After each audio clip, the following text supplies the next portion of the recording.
తాకట్లో ఉన్న బంగారాన్ని విడిపించి ఆ రోజున మార్కెట్ ధర కట్టి మిగిలిన డబ్బును మీకు అందిస్తుంది Kommuri gold.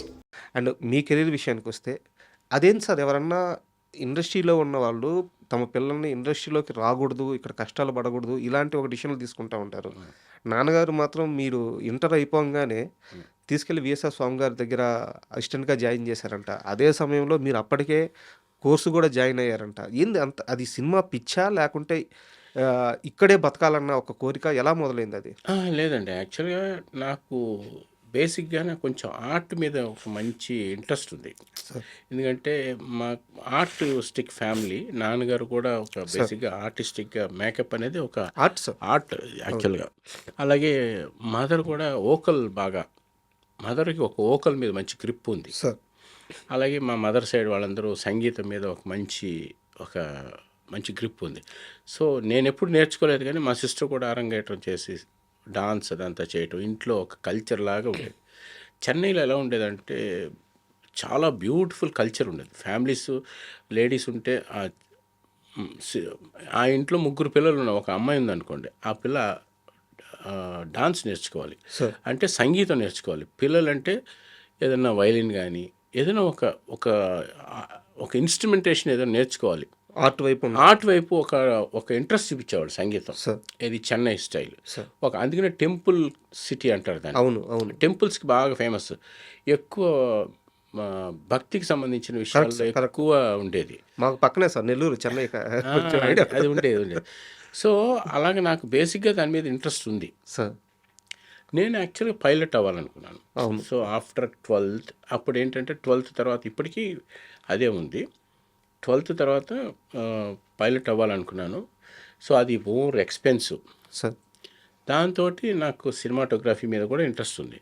So why not be try cinematography అని మా ఫాదర్ అప్పుడు విజయనగరం గారు రికమెండ్ చేశారు నన్ను. అక్కడ అడయార్ ఫిల్మ్ ఇన్స్టిట్యూట్లో చేరితే చాలా బాగుంటుంది అని ఫస్ట్ నన్ను విజయనగరం గారే ఓకే దాని సైడు నన్ను ఎంకరేజ్ చేశారు. సో ఆ రోజుల్లో ఏంటంటే ఆ స్కూల్లో చాలా లెస్ స్టూడెంట్స్ ఉండేవారు. సార్ అడయారు బాగా ఫారెస్ట్ లాగా ఉండేది.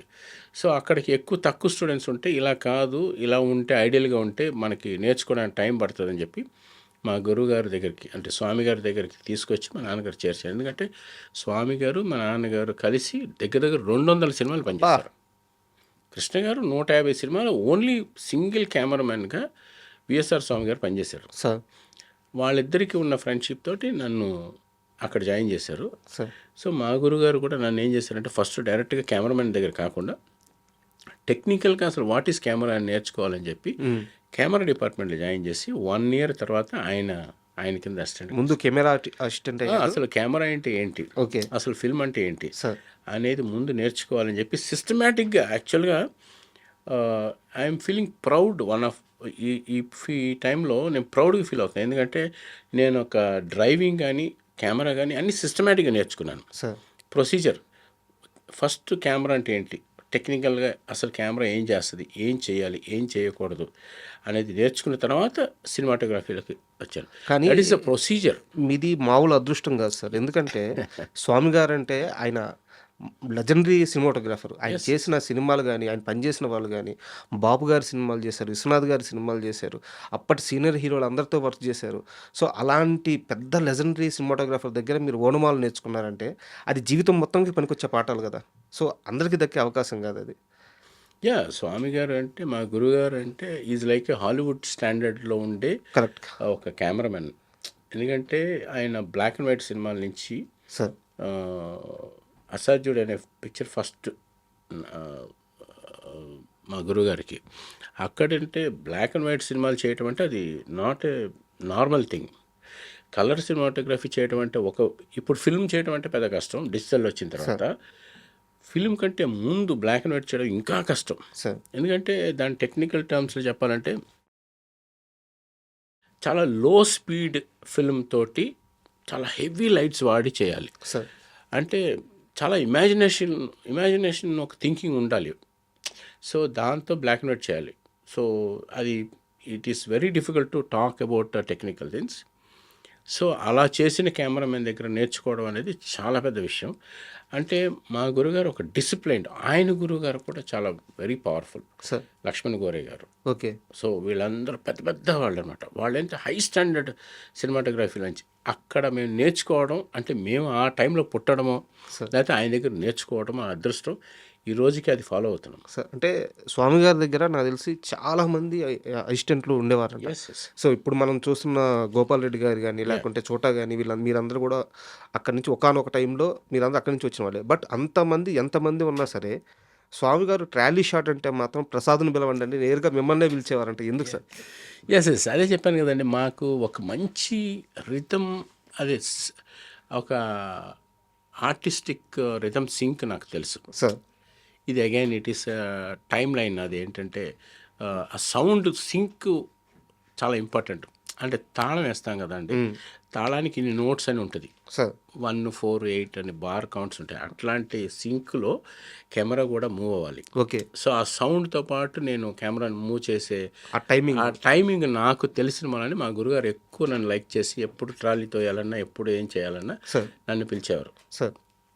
అది సింక్ అవ్వడం నాకు బాగా నా లైఫ్కి చాలా ఇంపార్టెంట్ అయింది. చాలా ఇప్పుడు ఒక మంచి రేంజ్లో ఉన్నానంటే మనిషికి సింక్ అనేది చాలా ఇంపార్టెంట్, తాళం అనేది చాలా ఇంపార్టెంట్, సార్. మ్యూజిక్ అనేది ఇంపార్టెంట్ అనేది ఆఫ్టర్ సో మెనీ ఇయర్స్ నాకు అర్థమైంది. సార్ అండ్ ఈ ప్రయాణంలో తొలి అవకాశం అంటే ఇక్కడ చాలా డౌట్లు ఉన్నాయి సార్ నాకు. తొలి అవకాశం రావడానికి మీ గురువు గారు కారణమయ్యారా, కృష్ణ గారు కారణమయ్యారా, మీ నాన్నగారు కారణమయ్యారా, అన్ని రోజులు మీరు పడ్డ కష్టం కారణమైందా, తొలి అవకాశం ఎలా వచ్చింది? ఫస్ట్ అవకాశం అనేది అప్పట్లో యంగ్ జనరేషన్కి ట్రాన్సిషన్ టైంలో సార్. నాకు అంటే ఆటోమేటిక్గా ఎలా ఉండేదంటే అప్పుడు బాగా వర్క్ చేస్తుంటే మాకు డైరెక్టర్స్ మమ్మల్ని చూసి ఎంకరేజ్ చేసేవారు. సార్. బి గోపాల్ గారు కానీ, తర్వాత కోదండరావు గారు కానీ, వీళ్ళ దాసరి నారాయణరావు గారు కానీ, పెద్ద మా గురుగారు, ఆయన కూడా వీడు తొందరగా కెమెరామెన్ అవుతాడు అని చెప్పేవారు. సో అదే మౌత్ పబ్లిసిటీ. అప్పట్లో మీడియా అదంతా ఉండేది కాదు కదా. Correct correct. సో అలాగా మాకు ఛాన్స్ వచ్చి మేము కొన్ని సంవత్సరాల తర్వాత మేము కూడా ఇండిపెండెంట్గా చేస్తే బాగుంటుంది. ప్యాషన్, తొందరగా చేయాలి, డబ్బులు సంపాదించాలి కాదు, ప్యాషన్, మనం కూడా సినిమా నిరూపించుకోవాలి అనేది ఒకటి ఉండేది. సో దానివల్ల ట్రై చేస్తున్నప్పుడు మన స్కిల్ని బట్టి మాకు సినిమా వచ్చేది. So it is just like ఇప్పుడు ఎలా జరిగేదో అప్పుడు ఇంకొకలాగా అదొక వేవ్ సార్. పలానా వ్యక్తి పని బాగా చేస్తున్నాడు ఇండస్ట్రీలో ఒక టాక్. ఎస్, అలాంటిది వచ్చేది. ఇప్పుడు ఏ కెమెరామెన్ దగ్గర ఏ అసిస్టెంట్లు బాగా చేస్తున్నారని అనలైజ్ చేసేవాళ్ళు అప్పుడు. అర్థమైంది. స్వామి గారి దగ్గర ప్రసాద్ బాగా చేస్తాడంట, ప్రసాద్ బాగా ట్రాలీతో వస్తాడంట, టైం అదే సింక్ బాగా తెలుసు అనేది ఒక అది ఆటోమేటిక్గా ఒక టాక్ వచ్చేది. దాన్ని బట్టి వాళ్ళ కెరీర్ డిసైడ్ అయ్యారు. Sir and me career start అయిన తర్వాత అంటే సారీ టు సే దిస్ చాలా సంవత్సరాలు మీకు ఒక పెద్ద హిట్ పడడానికి టైం పట్టింది సినిమాటోగ్రాఫర్. ఇంకా గట్టిగా మాట్లాడితే తెలుగు సినిమాల కంటే మీరు ముందు ఇంగ్లీష్ సినిమాలతో హిట్ కొట్టారు. యాక్చువల్గా ఫస్ట్ 1-2 సినిమాలు నాకు పెద్ద డిసప్పాయింటెడ్గా అనిపించింది. అంటే పెద్ద సక్సెస్ కాలేదు. సార్ చాలామందికి తెలియదు యాక్చువల్గా నన్ను సక్సెస్ఫుల్ కెమెరామెన్ కానీ అందరికీ పరిచయం.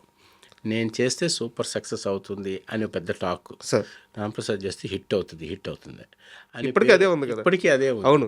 బట్ దీనికి ప్రీవియస్లో కొంచెం బ్యాక్ వెళ్తే నా ఫస్ట్ బిగినింగ్లో నాకు పెద్దగా ఫస్ట్ ఫిల్మ్ సెకండ్ ఫిల్మ్ పెద్ద ఆడలేదు. నాకు చాలా భయం వేసింది, ఏంట్రా బాబు అని. తర్వాత నెక్స్ట్ ఎప్పుడైతే నేను ఇది కాదు, నాకు హాలీవుడ్లో నా ఫ్రెండ్ ఒక అతను ఉన్నాడు, నాగేష్ కుక్నర్ అని. అతను వచ్చి చిన్న బైలింగ్వల్ లాంగ్వేజ్ ఇంగ్లీష్ పిక్చర్ చేద్దామని వచ్చి చాలా ఆర్టిస్టిక్గా తీయాలి అని న్యాచురల్ లైటింగ్, అప్పట్లో మలయాళం సినిమాలు న్యాచురల్గా ఉండేవి. సో అలాగ ఒక సినిమా ట్రై చేసినప్పుడు అది చాలా పెద్ద హిట్ అయింది. అక్కడి నుంచి నాకు తెలిసి నేను ఒక్కడనే సినిమా ఇండస్ట్రీలో వరుసగా 9 హిట్లు, మధ్యలో ఎక్కడ ఫ్లాప్ అనేది లేకుండా నాన్ స్టాప్ 1, 2, 3, 4, 5, 6, 7, 8, 9 హిట్స్ ఆన్ రో ఇచ్చాను. ఇంకా అసలు అక్కడి నుంచి నేను వెనక్కి స్టిల్ ఎప్పుడైనా సరే అలా కంటిన్యూస్గా ఇస్తూనే ఉన్నాను. అది భగవంతుడు ఇచ్చిన గిఫ్ట్ అంతే. ఇంకా నేను దాని గురించి. మీరు కెరీర్ స్టార్టింగ్లో కాస్త ఎర్లీగా చేసిన సినిమాల్లో నాకు బాగా నచ్చిన సినిమా, నేను థియేటర్‌లో చూసిన సినిమా 9 నెలలు అని చెప్పి ఒక సినిమా ఉంది సార్. దాంట్లో హీరో విక్రమ్ గారు. ఇప్పుడు మన చియాన్ విక్రమ్ గారు. ఎస్. సో చాలా మందికి ఆయన అప్పట్లో ఆ సినిమా చేశారంటే ఇప్పటికీ డౌట్. మన తెలుగు వ్యక్తే కదా! ఈ సినిమాలు చేసిన తర్వాత అక్కడికెళ్లారనమాట. యా యా సో అప్పట్లో ఆయన ఆ కమిట్మెంట్ ఎలా ఉండేది సార్? మీరు ఊహించారా ఇతను ఇంత పెద్ద బిగ్ స్టార్ అవుతాడని చెప్పేసి? యా యాక్చువల్లీ మేము ఇద్దరం బాగా క్లోజ్ ఫ్రెండ్స్. యాక్చువల్గా ఏంటంటే మెరుపు చేసినప్పుడు అప్పట్లో హీరో కెమెరామెన్ బాగా క్లోజ్గా ఉండేవారు. సార్ అవును మీరు నేను బాగా క్లోజ్గా ఉండేవాడిని. విక్రమ్ నేను బాగా ఎరా అనే ఫ్రెండ్స్ అంత అంటే ఈ సందర్భం. సో ఇద్దరం బాగా ఫ్రెండ్స్. సార్ ఏ సినిమా చూడాలన్నా సినిమా గ్యాప్ షూటింగ్ గ్యాప్లో ఇద్దరం వెళ్ళి ఇంగ్లీష్ పిక్చర్లు చూడటం. నేను అప్పట్లో డిజిటల్ మీటర్ తీసుకొస్తే విక్రమే తిప్పి తిప్పి చూపించాడు, రే ఇది ఎట్లా చేయాలరా, ఎట్లా చెప్పాలరా. So we are like very close. Sethu అని అప్పుడే సినిమా చేశాడు, సార్ పెద్ద నేషనల్ అవార్డు వచ్చింది. అవును ఆ సినిమా చేసి దాని రీల్స్ పట్టుకొని హైదరాబాద్కి తనే కార్ డ్రైవ్లో వచ్చి ఎవరికైనా చూపించాలి, నేను ఇలా యాక్ట్ చేస్తానని చెప్పి నా సందర్భాలు చాలా ఉన్నాయి.